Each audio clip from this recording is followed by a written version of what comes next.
Belanja kompulsif seringkali dilakukan oleh wanita dan tidak jarang pada akhirnya akan berdampak pada kondisi keuangan. Bersama saya Chandra Dewi, Anda menyaksikan Cerdas 5 Menit. Dan di studio Metro Manulife, pagi ini saya telah ditemani oleh Ibu Krizia Maulana, Investment Specialist dari PT Manulife Asset Management Indonesia. Selamat pagi Ibu Krizia. Selamat pagi Mbak Andra. Oke, ini belanja identik dengan perempuan biasanya Ibu Krizia ya. Tapi terkadang keinginan belanja pada akhirnya ini berlebihan berdampak pada kondisi keuangan. Bagaimana pandangan Bu Krizia? Bagi sebagian besar wanita memang keinginan berbelanja itu selalu ada. Apalagi godaan selalu datang karena sepanjang tahun banyak sekali penawaran diskon. Nah, ketika seseorang berbelanja secara tiba-tiba tanpa terencana, itu dapat disebut sebagai belanja impulsif atau yang disebut sebagai impulsive buying. Nah, ketika pembelian secara tidak terencana ini terjadi berulang-ulang, maka dapat membentuk perilaku yang dinamakan dengan kompulsif.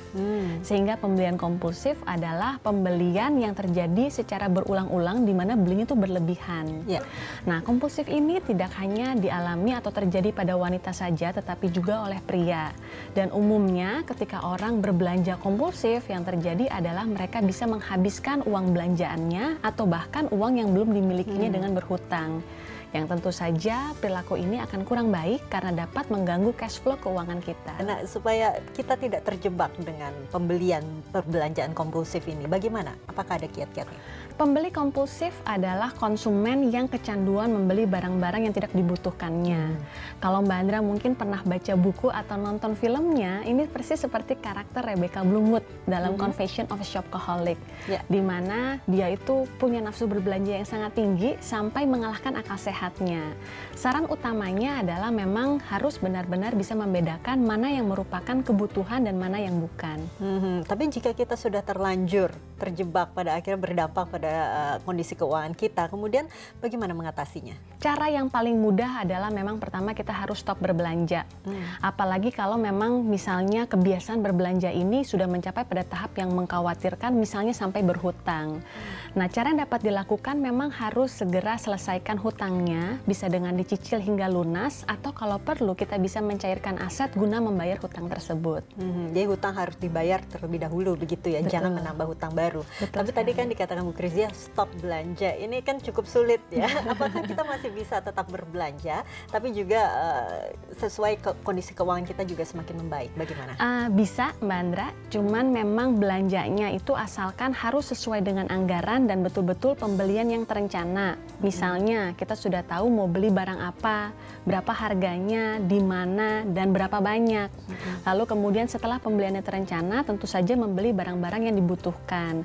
Harapannya sih kalau melakukan langkah-langkah seperti ini, orang masih bisa melanjutkan hobi belanjanya, tetapi keuangannya tetap sehat. Oke, adakah kiat supaya kita tidak terjebak untuk berbelanja kompulsif ini? Kiat yang pertama, kita harus mengetahui secara jelas sebetulnya penyebab utama berbelanja itu apa sih?